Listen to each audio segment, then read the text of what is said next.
Okay, we're getting ready to get underway. Excuse me. Open your Bibles to Lamentations. Lamentations. We won't deal with this book very long, but there is a passage I want to read with you, and then we'll be ready to move right on to Ezekiel from there. Okay, if you're new with us, and almost every Sunday we have someone who's trying us out for the very first time, let me remind you that when we're dealing with the prophets, they're usually divided by scholars into what they call major and minor. And they don't mean that the minor ones have unimportant things to say. They simply are talking about the length of the books. So the major prophets, we have a lot of their work. And the minor prophets, we have very little of their work. And after we deal with Ezekiel, then we come to Daniel. And then we'll deal with one of the minor ones. Hosea is a shorter one. But right now we've been dealing with majors, long works. So we had Isaiah, then we've dealt with Jeremiah, and now we're going to deal briefly with Lamentations and then move on to Ezekiel. Okay, the really significant dates for you to have in mind as we deal with all of these prophets are the ones I have on the board, really the top five here. A good round number for you, easy to remember, is 1000 before the Common Era, when David took the little hill called Mount Zion from the Jebusites. It lay almost on the border between the northern tribes and the southern. His advisors convinced him that if he would build a new capital city, neither north nor south, he might be able to rejoin all 12 tribes, as you recall. And he got that done. They divided again after Solomon's death. David held them together, Solomon held them together, Rehoboam couldn't, and they moved again north and south. 722, the next really big date as far as the prophets are concerned, and that's when the Assyrian Empire had swelled beyond the normal borders of Syria. It included part of modern-day Iraq, all of modern-day Lebanon. This huge Assyrian Empire swept south and destroyed the 10 northern tribes and its capital city of Samaria. Force marched all the inhabitants out, replaced them with people from Assyria, raped, plundered, intermarried, until the 10 northern tribes ceased to exist. It was 100 years later. Southern tribes are doing fairly well, but prophets came along who believed that the same fate that had befallen the northern tribes would befall the southern tribes if there was not serious reform. And it was during Josiah's reign in 621 that we hear for the first time about a fifth scroll attributed to Moses. And scholars, both Jewish and Christian, believe that this is where the scroll of Deuteronomy was brought into Josiah, that the priest living in Jerusalem at the time had come to believe significant reform had to take place. They were afraid Josiah would not pay attention to scrolls that were now very old. But if there was something new but written by Moses, he would pay attention. So we believe Deuteronomy was a very new scroll, but attributed to Moses. Josiah took them seriously, believed what they told him, and did attempt serious reform. And the reform lasted for about 16 years. And then the Egyptians marched up from the south, engaged the Judeans, the people of Judah, at Megiddo, the hill of Megiddo, Armageddon. And at that place, Josiah was murdered by the Egyptians. And from there it was really all downhill until 587, when the Babylonians did in fact come. Now, Babylonians, you recall, centered in modern-day Iraq. Nebuchadnezzar was their king, and he gobbled up what had been the old Assyrian Empire, including modern-day Lebanon, and Babylon became this huge power to the north. They marched down onto Jerusalem and Judah and destroyed them. And then, almost exactly 50 years later, farther east, Persians, forerunners of today's Iranians, Darius, a great king for them, overran the Babylonians and conquered all their territories, told the Jews they could go home. So these great prophets fall either into this 8th century, when the terrible threat from the north is Assyria, in the 7th century, when the threat is both from Egypt and the growing menace of Babylon, into the 6th century, when it is Babylon, or the return home to find all the difficulties they found. All right? Okay, so Jeremiah, we finished. Some people believe that Jeremiah wrote Lamentations. Other scholars say not. They're not sure, cannot prove it. Jeremiah, remember, did not go into exile. Some of his friends scurried him away from the advancing Babylonian armies all the way down to Egypt. He died there. And we have nothing else from Jeremiah. Did he write these words? We cannot be for sure. Some say yes, some say no. But the words are powerful in Lamentations. I want us to look at part of it, just part of it, and then we'll move on. First, let's pray.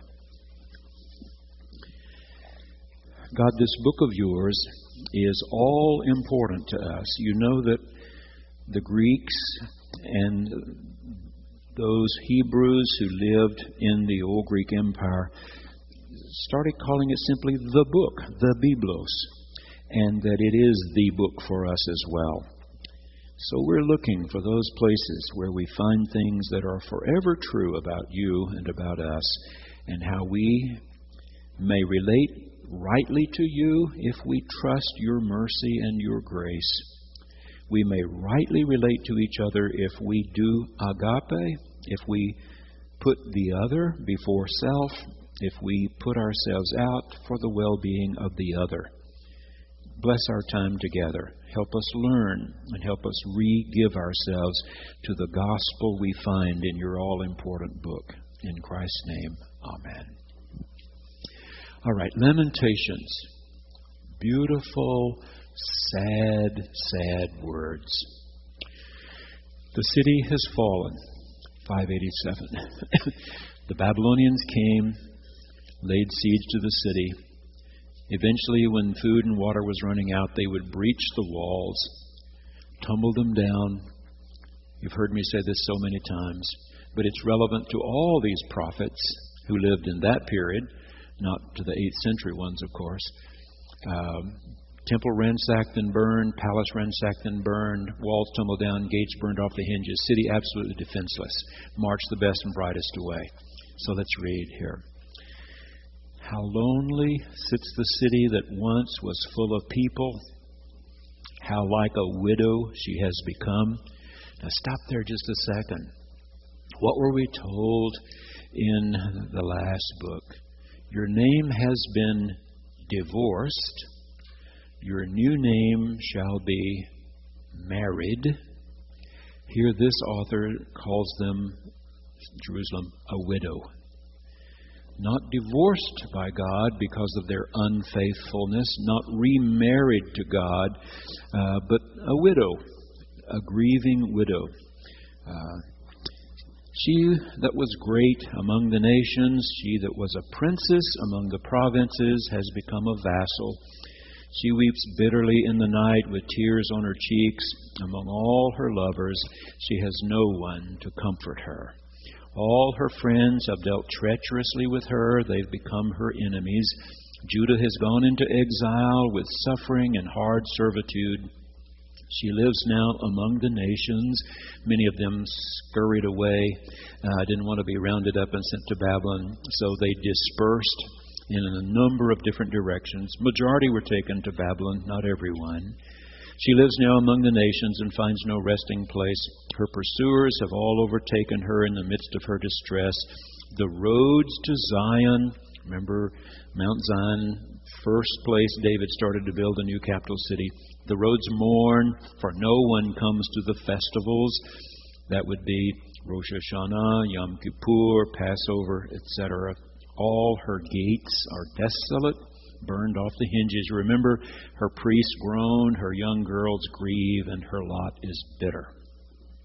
Her foes have become the masters, her enemies prosper, because the I am who I am has made her suffer for the multitude of her transgressions. Her children have gone away captives before the foe. From daughter Zion has departed all her majesty. Her princes have become like stags that find no pasture. They fled without strength before the pursuer. Jerusalem remembers in the days of her affliction and wanderings all the precious things that were hers in days of old, when her people fell into the hand of the foe and there was no one to help her. The foe looked on, mocking over her downfall. Jerusalem sinned grievously, so she's become a mockery. All who honored her despise her, for they have seen her nakedness. The city is without protection of any kind at this point. She herself groans and turns her face away. Her uncleanness was in her skirts. She took no thought of her future. Her downfall was appalling, with none to comfort her. Oh, I am who I am. Look at my affliction, for the enemy has triumphed. Enemies have stretched out their hands over all her precious things. She has even seen the nations invade her sanctuary, those whom you forbade to enter your congregation. All her people groan as they search for bread. They trade their treasures for food to revive their strength. Look, O Yahweh, and see how worthless I have become. Is it nothing to you, all you who pass by? Look and see if there is any sorrow like my sorrow, which was brought upon me, which Yahweh inflicted on the day of his fierce anger. Look at verse 17. Zion stretches out her hands, but there is no one to comfort her. Look at verse 21. They heard how I was groaning with no one to comfort me. All my enemies heard of my trouble. And the book, the writing, Lamentation, continues in that vein, all the rest. I think that's sufficient. Let's go to Ezekiel. All right, Ezekiel, a contemporary of Jeremiah. Okay, younger, but lives overlapping. So both of them lived here. Jeremiah, first called to be a prophet in the reign of Josiah.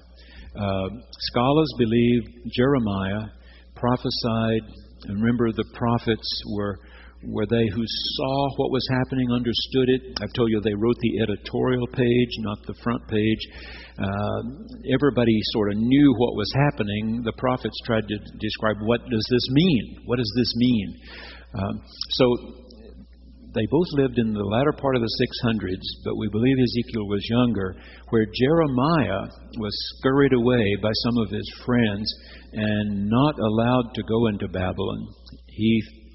We gain from his writing that he really felt he should be with the exiles, but his friends were trying to protect him, took him south instead of north. He died. Ezekiel did go into exile, and we have his writings from Babylon. Okay? Ezekiel is writing from Babylon. He is with those who've been carted away on this muddy little canal called the Kebar Canal in Babylon. So we will not read nearly all of Ezekiel. If you're new with us, this class has been through the whole Bible twice together. We've been through every verse of every chapter. So we're not doing that this time. The class agreed to let me pick the parts that I think are the most relevant and most helpful in our understanding each of the books. So we're just doing highlights this time, not every verse of every chapter. Let's start with chapter 1, though. It's important that we get what the German scholars call the Sitz im Leben, the setting in life here. And we're told it's in the 13th year, in the 4th month, on the 5th day of the month, as I was among the exiles by the river Kebar, the heavens were opened, and I saw visions of God.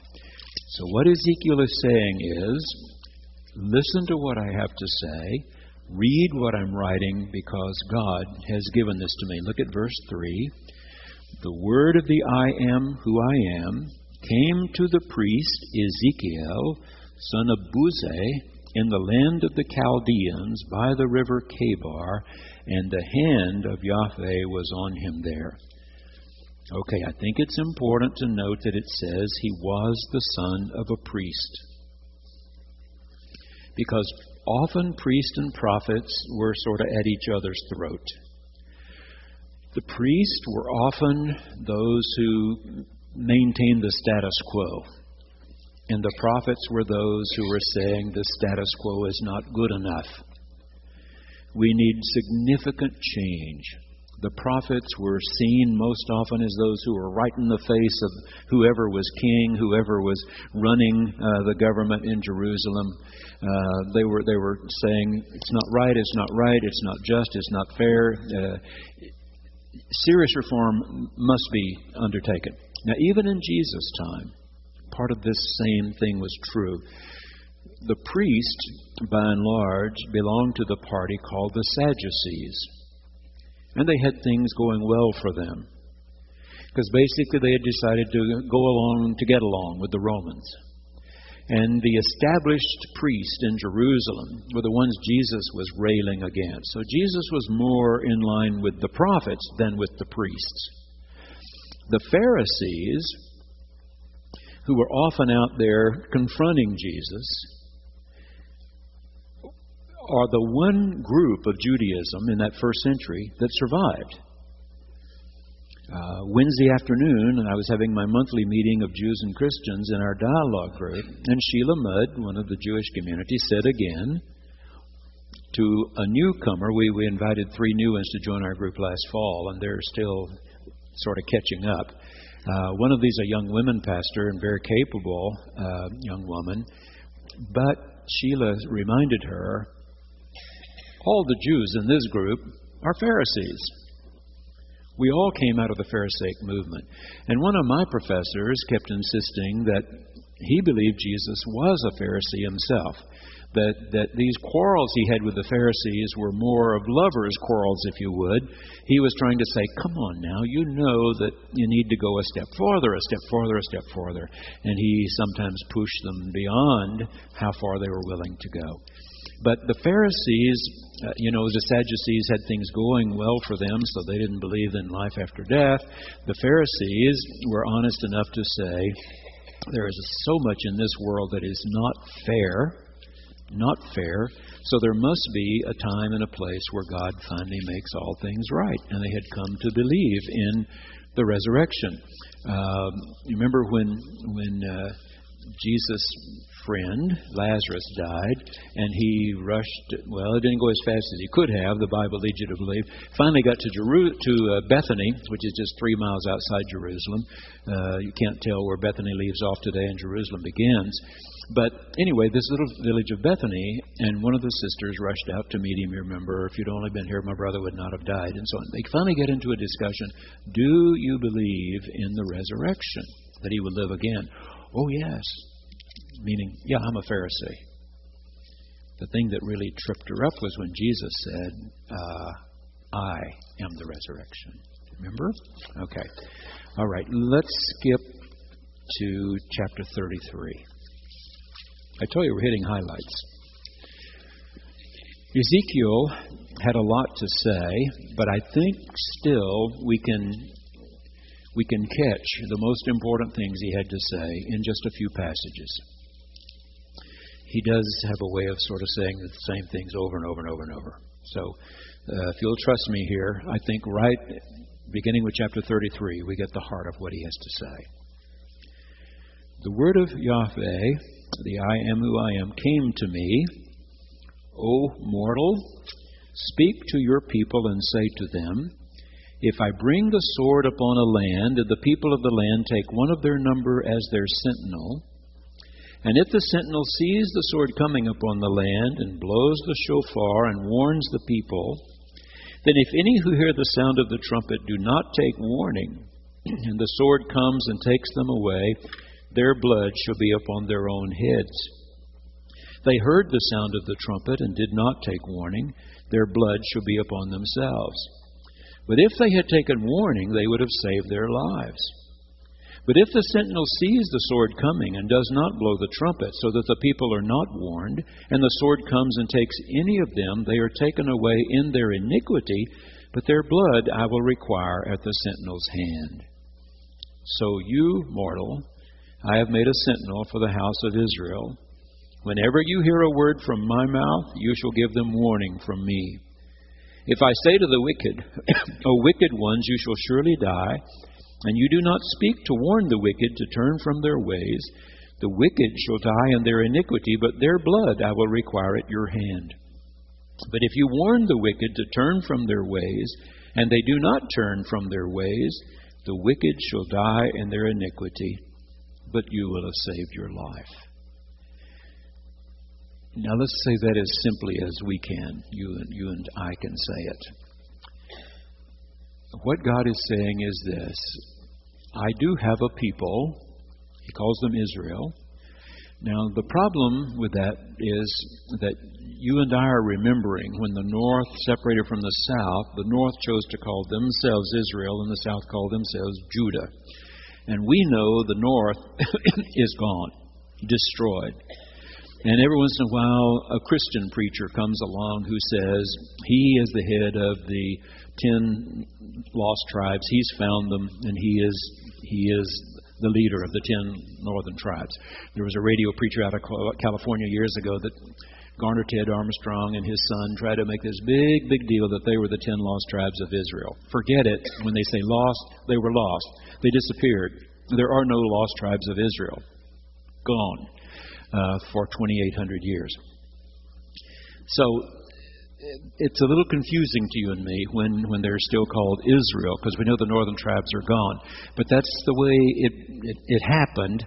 You know, that the Judah in turn gradually they thought more and more of themselves as Israel, even though they were the only ones left. They weren't the northern tribes; they were the only tribes. And of course, the modern nation chose to call itself Israel. Okay, so don't let that confuse you. The northern tribes are gone, decimated, no longer around, as Ezekiel does his work here. But here's the point being made. If I call my people Israel to be a people, and I ask a sentinel, meaning a watchman, to stand on the walls and watch, let me tell you how I see it, God says. If you are my watchman, Ezekiel, and you stand on the wall, and an enemy comes, and you have not warned the people, I will hold you personally responsible. You are my watchman. But if you hear me, you see the enemy, you tell the people, and they do not respond, then their blood is on their own hands. I struggled with this text in a sermon some years ago here. I remember very well. I had a professor once that said the question in Genesis, am I my brother's keeper? Most scholars say the answer God intended was, yes, you are. Yes, you are your brother's keeper. And he said, I'm not my brother's keeper. I'm only called to be my brother's brother. I'm not my brother's keeper. It's important that my brother know what the options are. But my brother has to decide for my brother. I'm not responsible for you. I'm only responsible to God that I preach as faithfully as I know how and live out as faithfully as I know how God's Word. Whether you get it or not, whether you respond or not, you will have to bear the brunt of that. You see, it's the only way preachers can sleep at night. I told you 11 years ago, when Gail and I moved out of the parsonage, that all these years, from the beginning of my ministry, I'd saved my sermons. Every year I start with 52 new manila folders, and I start work, and then by the end of the year, I have a sermon in all 52 of them, and I'd put them in boxes. And Gail, our house was not going to be quite as big as the parsonage had been, and she was trying to pare down and doing a great job of that. And every afternoon late, I'd get home, and can you live without this? Can you live without this? Can you live without this? And finally, one night, asked me, what are you going to do about that closet full of sermons? And I said, could you give me a little time on that? She said, sure. So we had dinner together, and a little later she had gone on up and brushed her teeth and gone to bed, and I was still mulling that over. And finally, I went to that closet and I started carrying box after box after box out to the curb. And when I had all of them stacked, I went in and brushed my teeth and went to bed. And the next morning when I got up and went out to get the paper, they were gone. Garbage men took them away. Because that night I was reminded that as hard as I work on a sermon every week, it either happens or it doesn't. And at 12:15, it's dead. It's over. There are very few preachers who can write their sermons in a way that other people want to buy them. Charles Allen could do it. Jim Moore could do it. I couldn't do it. And I accepted that fact. I think about Fred Elder, now Susan Pansera, who works so hard. You know, when I'm leaving late in the afternoon, I can hear Susan in here. I can hear her practicing in here as I get off the elevator. To come up every week with a prelude, an offertory, play for all the hymns, accompany the anthems, play a postlude that she's chosen and practiced and so on. There aren't 3 or 4 pipe organists in America who can make a CD that other people will buy. That's just the way it is. 1 or 2 or 3 at the most. Most of the organists work 40 years. They offer up the best they have every week, and as fast as the notes die away, they're gone.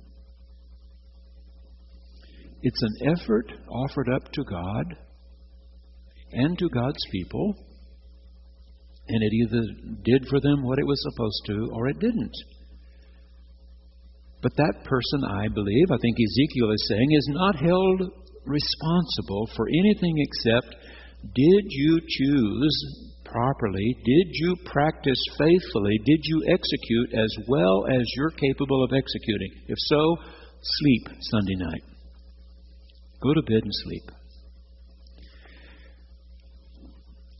The question, when I start in on a text every Monday morning, I've told you, a high school English teacher, Mrs. Leela Bell Legrone, I'll never ever forget her. Ms. Leela Bell Legrone taught me how to write a term paper. And I had preaching professors, homiletics, they're called in seminary, homiletics professors. I took every course in preaching that Perkins was offering while I was there. Everyone. I had everybody from Bill McIlvaney to Ronald Sleeth to Joe Quillian and Howard. I can't think of Howard's last name. I had Howard. There was one other I'm leaving out for the moment. Anyway, I took every course they offered in preaching. But as far as writing the sermon, none of their methods helped me as much as Ms. Leela Bell Legrone. And she was only trying to teach me how to write a term paper. But I discovered that a sermon is a term paper. In fact, one of my boys said when he was in high school, "Dad, how could you ever have chosen a job where you have to write a term paper every week and get up and give it to the class on Sunday?" Which is really what it is. So Monday, Ms. Legrone told me, start with this much material. And by Tuesday you should have this much, and by Wednesday you have this much, and Thursday you do an outline, and Friday you look for the best illustrations you can find. And that's what I do every week. Sometimes late Friday afternoon. When I finish this sermon, I start the reading actually for next week on Friday afternoon late. If I have time, I do. And so I get started. But this much material, I stack up my commentaries that I have on this particular passage. And through the years, I've gradually built myself a good library with the help of my professors. I kept, badgering them every year. Who's teaching Ezekiel now? What is he or she using? And I kept adding, another book on Ezekiel till I have this wonderful collection of books. So anyway, I start reading all these people's. I usually have 8, 9 commentaries on each passage. This much, this much, this much, this much. And as I've told you, by about 5 o'clock on Saturday afternoon, I mean, it's the bull at 8 o'clock, 8:30 the next morning. I'm not fun to be around. I'm not hateful. I just want to be by myself. I just want to be by myself. And Gail's wonderful about that. It was harder, of course, when we had children at home. It's easier now. Still hard sometimes for my boys to understand. Saturday night, I don't want to do anything else. I just want to be by myself. Sermon was finished by noon on Friday. But by about 5 o'clock Saturday, it's heavy, heavy hangs over your head. It is for me.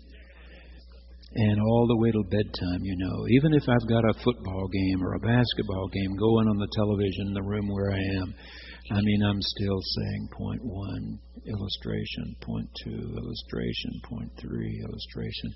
And I wake up the next morning when the alarm goes off and I'm brushing my teeth and saying point 1, illustration, point 2, illustration. And I get to the sacristy and I'm pacing around the room and the mic guy comes in and puts a microphone on me and I put my robe on and one preacher asked me this and one asked me that, and they know if I have a it's not a curt answer, but it's brief. I don't want to be still and quiet. And then I close it all up in the briefcase, and I walk in and pray to God I can do it. And at 12:15, I know it's dead. It's dead. It either did it or it didn't do it.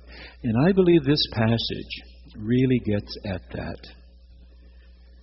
Will I be held accountable for all the opportunities I had to preach to you and teach you?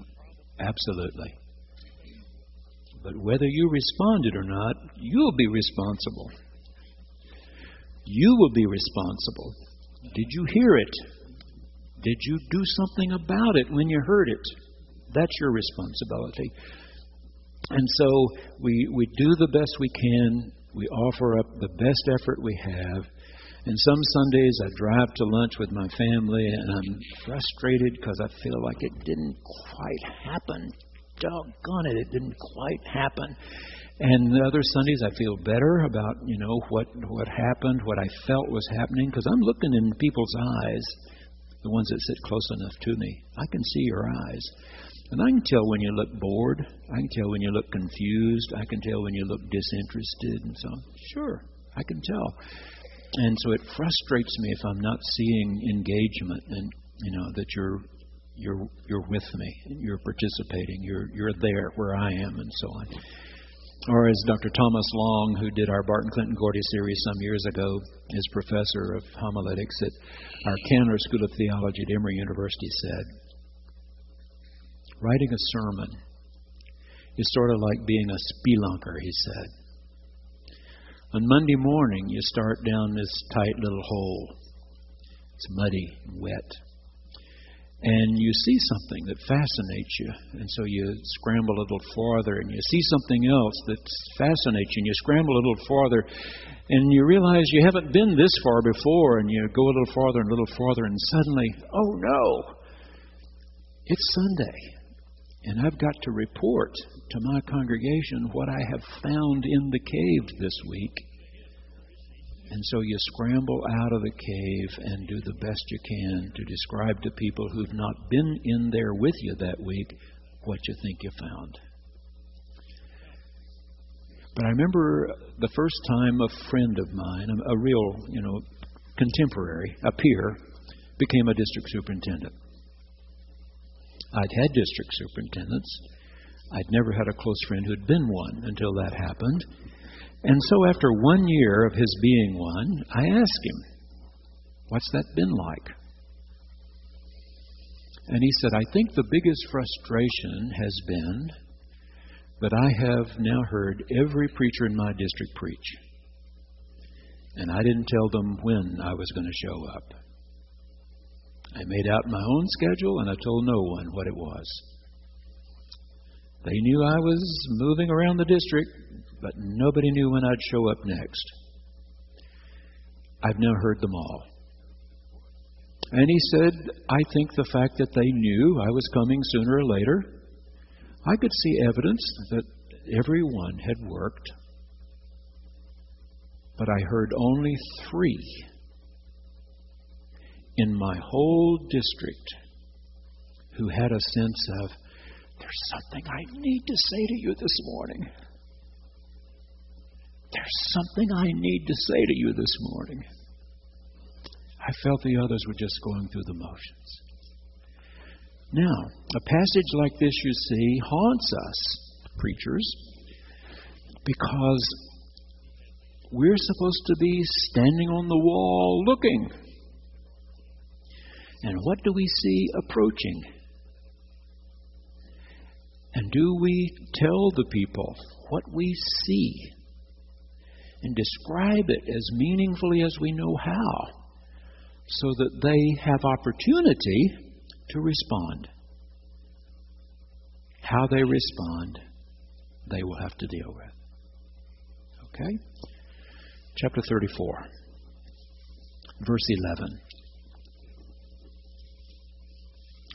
For thus says the Lord God, remember, if you're new with us, let me just point out to you, in good translations, like the New Revised Standard Version, which is the one that's on the back of your pew there, Lord always translates the name given to Moses at the burning bush. Always. And God translates the oldest name the Hebrews had for God. Before Moses got a new name at the burning bush, the older name was El, or Elohim. That's always translated in good translations, God. The Eye Asher Eye, I am who I am, is always translated Lord. Okay? So when the two are put together, it's sort of an acknowledgement that everybody in biblical times had a God. The question was whether he had the right one or not.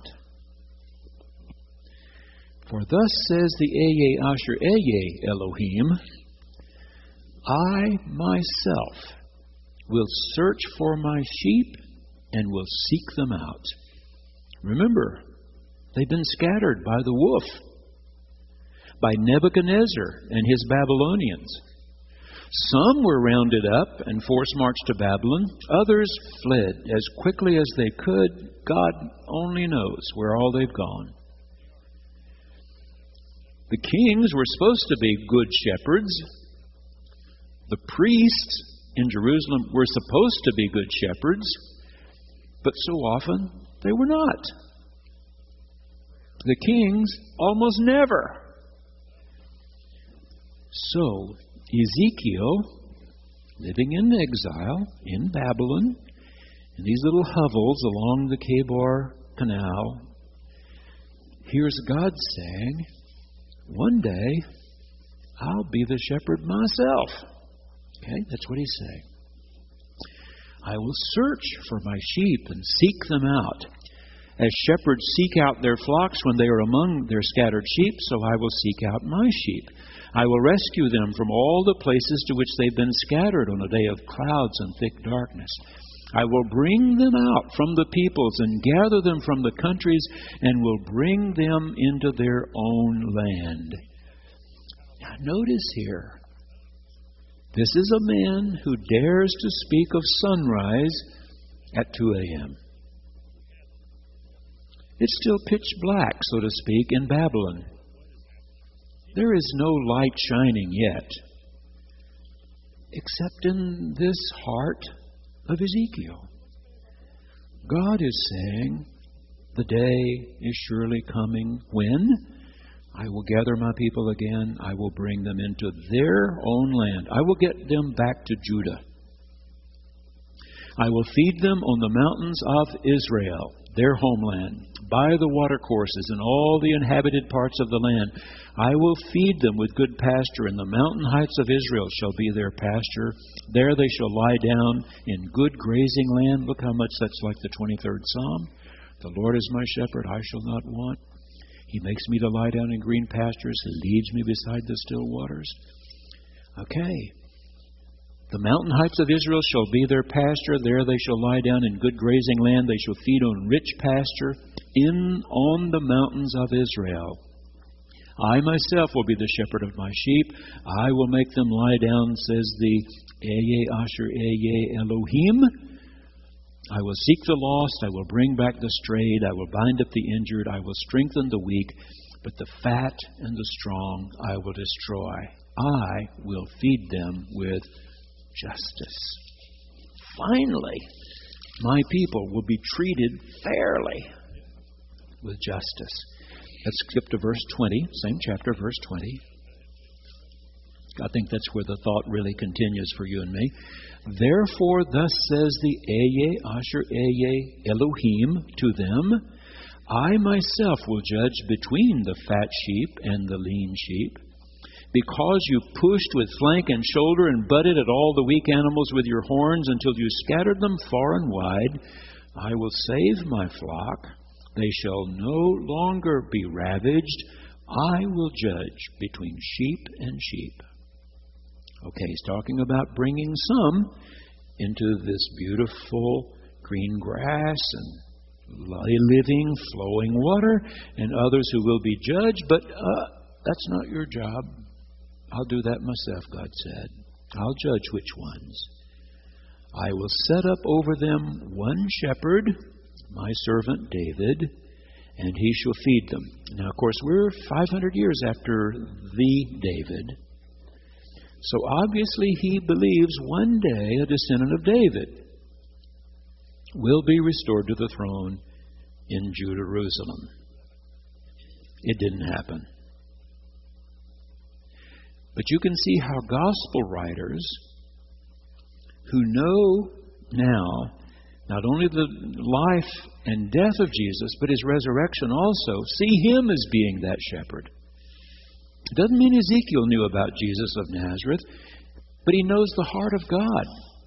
God is revealing his heart to him, and God is saying, one day, almost for sure Ezekiel imagines some descendant of Jehoiakim, the one whose sons were all marched in, murdered right before Jehoiakim's eyes, and Jehoiakim's eyes were torn out, and he was force-marched away.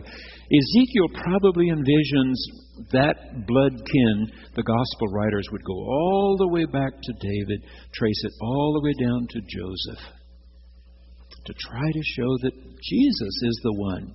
Now, physically, he didn't sit on a throne in Jerusalem, as you and I know. We're talking about the throne of God, by the very right hand of the Almighty. Yes, enthroned forever. Not a political power in Jerusalem. Okay? So that's what Ezekiel envisions. You can see where the gospel writers saw this as a very significant passage in thinking about Jesus. So let's read again. I will set up over them one shepherd, my servant David, and he shall feed them. He shall feed them and be their shepherd. And I, the Eye Asher Eye, will be their Elohim, and my servant David shall be prince among them. I, Yahweh, have spoken. Aren't those wonderful words? They are to a people enslaved, in bondage, scattered. Wonderful words. Okay, let's go to chapter 36. And let's skip all the way down to verse 24, if you would. Chapter 36, verse 24. Now remember, again, what a difficult job Ezekiel and the others have. And that job is trying to convince a people that things will get better when they aren't yet getting better. They're still in Babylon. The Persians haven't risen up, have not overthrown the Babylonians yet. Now, why is this message so difficult? You and I know it took only 50 years. But how long did it take in Egypt? 400. They don't know about the 50, they know about the 400. So Ezekiel's job, as is true of the other prophets, is to try to get these people's chins up, to believe God's going to do something in your time. They're hoping, praying, in your time God's going to do this. It may not be in their time. And you think back to, how long before God really intervened in some ways in the slavery situation in this country, then in some sense of equal rights in this country, women's rights in this country. I mean, how long we went in all these different areas before anything very significant took place. How long God put up with communism in the old Soviet Union before finally 1989 came. And it can be a long time.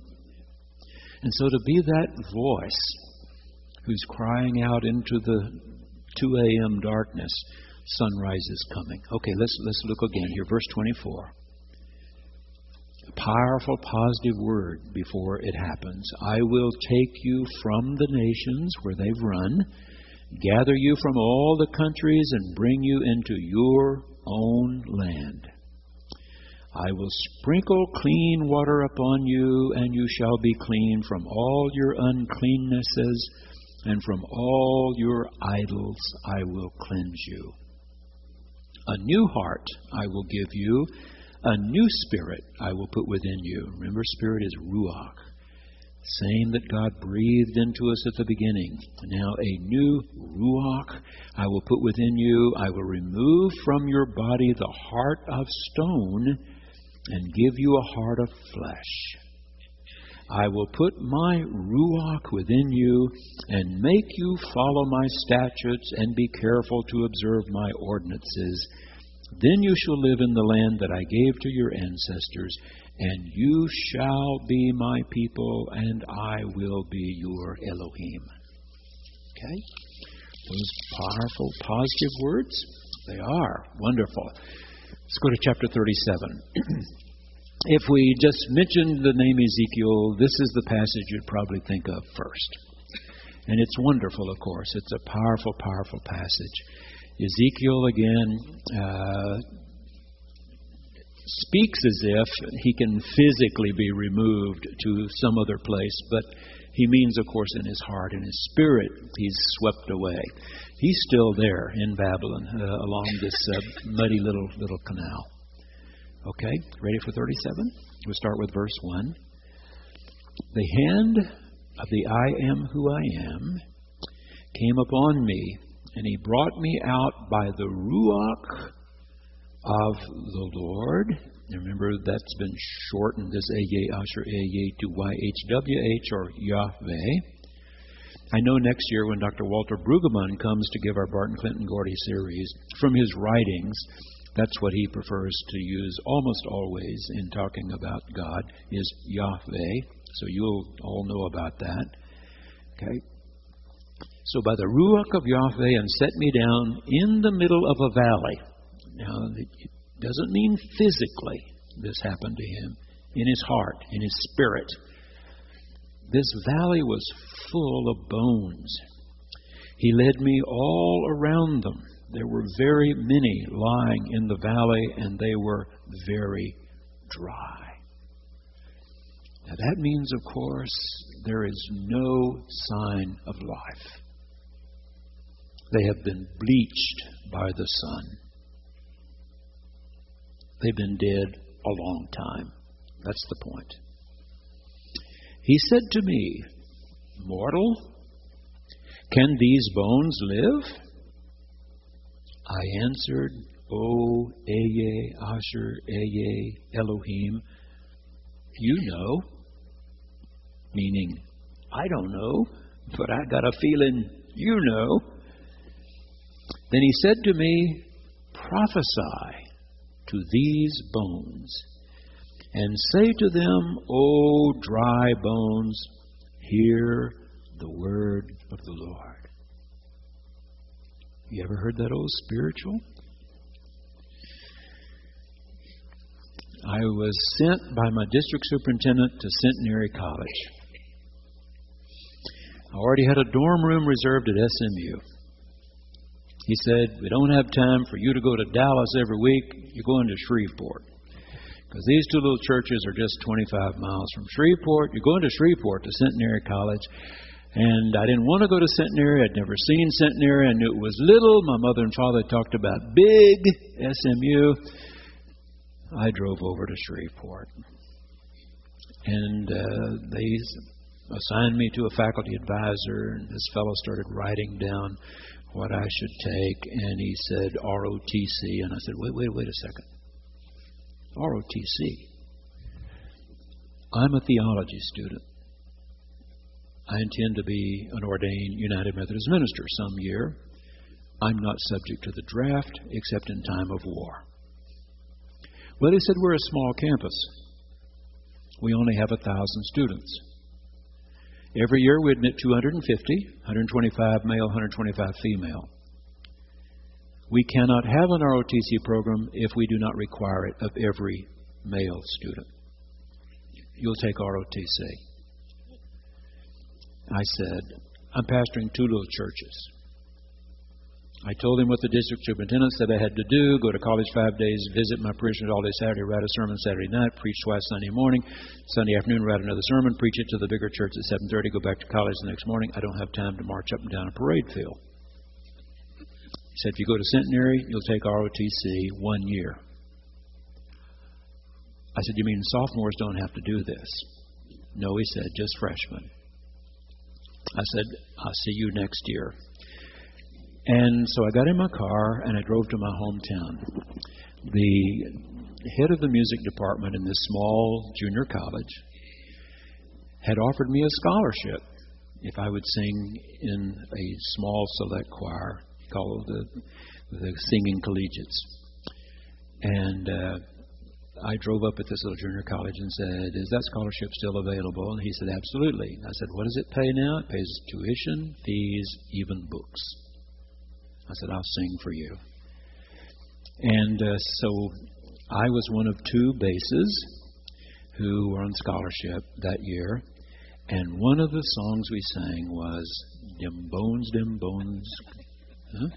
going to rise again. And right at the end, the bass got to say, and hear the word of the Lord. Remember? Okay. I know this story. Prophesy to these bones, and say to them, O dry bones, hear the word of the Lord. Thus says the Eye Asher Eye Elohim, to these bones I will cause Ruach to enter you, and you shall live. I will lay sinews on you, and cause flesh to come upon you, and cover you with skin, and put Ruach in you, and you shall live, and you shall know I am who I am. So I prophesied as I had been commanded. And as I prophesied, suddenly there was a noise, a rattling, and the bones came together, bone to its bone. I looked, and there were sinews on them, and flesh had come upon them, and skin had covered them. But there was no Ruach in them. Then he said to me, prophesy to the Ruach. Prophesy, mortal, and say to the Ruach, thus says the Eye Asher Eye Elohim, come from the 4 winds, O Ruach, and Ruach upon these slain, that they may live. I prophesied as he commanded me, and the Ruach came into them, and they lived and stood on their feet, a vast multitude. Then he said to me, mortal, these bones are the whole house of Israel.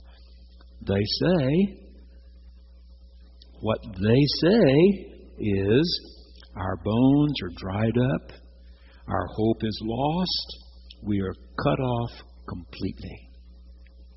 Therefore prophesy, and say to them, thus says the Eye Asher Eye Elohim, I'm going to open your graves and bring you up from your graves, O my people. I will bring you back to the land of Israel, and you shall know I am who I am. When I open your graves and bring you up from your graves, O my people, I will put my Ruach within you, and you shall live, and I will place you on your own soil. Then you shall know that I, the Eye Asher Eye, have spoken and will act, says the I am who I am. Any question? All right. That's enough of Ezekiel. Let's go to Daniel. I really believe that the passages we've dealt with are the most significant ones in Ezekiel. That's not to say the rest is unimportant, of course. All of this is God's Word. We take it seriously, but you and I have been through every chapter, every verse, and so we're hitting highlights. Let's go to Daniel. Okay, we have just a moment here, and I may say some of these things again next Sunday in case we have some people who are not here today.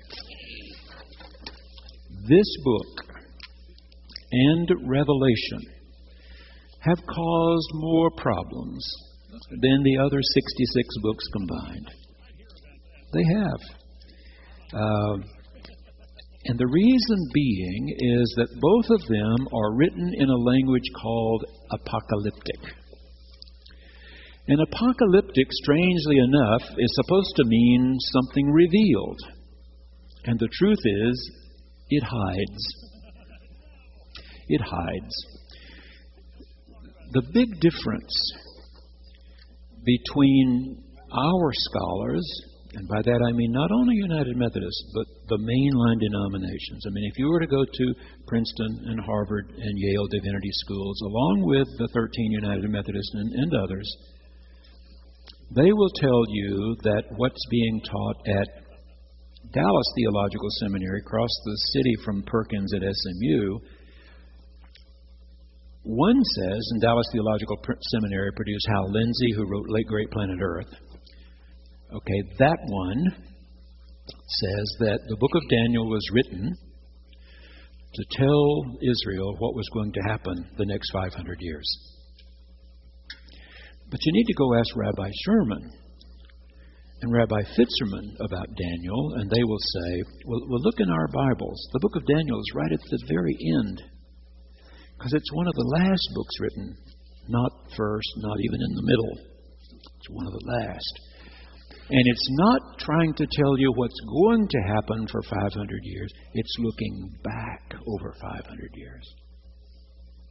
It was written not in the time of the Babylonian captivity, though it seems to be. I'll show you next week. It seems to be written then.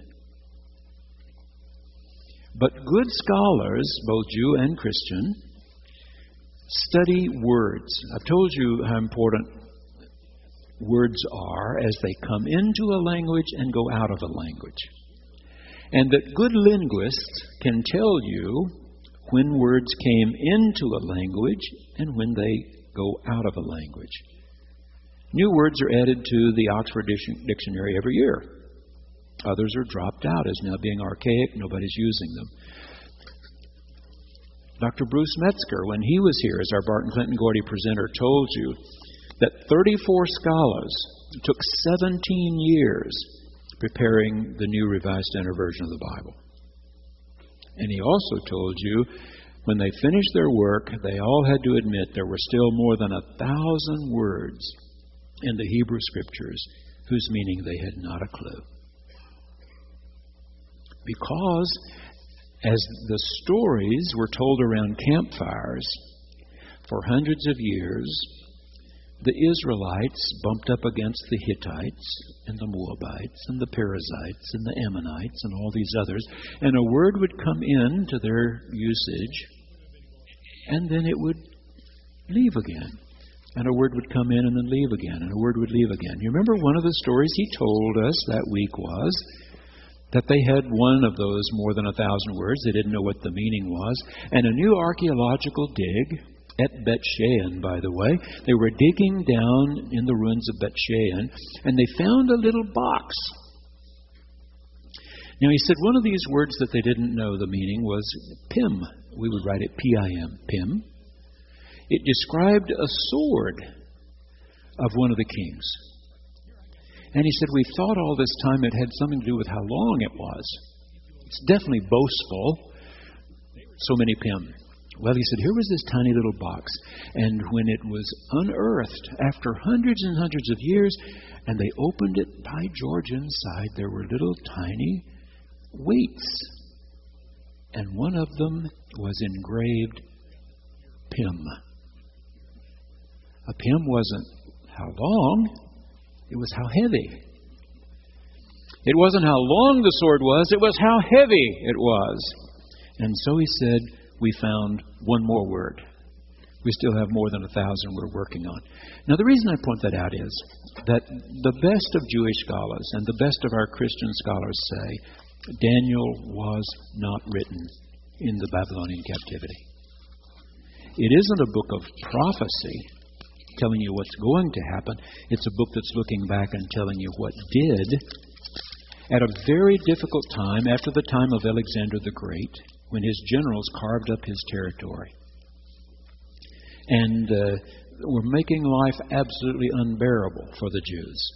Finally culminating in the rise of Judas Maccabees and his brothers and the desecration of the temple, hog being slaughtered on the main altar in the Holy of Holies, the Jews rising up under Judas Maccabees and his brothers, which instituted the Hanukkah celebration, Festival of Lights. We'll talk about that more next week. I want to read a fair amount of the book of Daniel because I want to show you what it's saying to people living 500 years after this. You see, it's unfair that the people that assembled the Old Testament for you and me took literally that this was in the time of the Babylonian captivity, and they put it right there after Ezekiel. Shouldn't have been there. It should have been much later. That's what the rabbis say. It should have been much later in our Bibles, and then we'd have had a better argument here for the fact that it's written later to explain how God acts on behalf of people who are having a really tough time. If you haven't been to church, don't rush off. We have bells and all kind of things happening.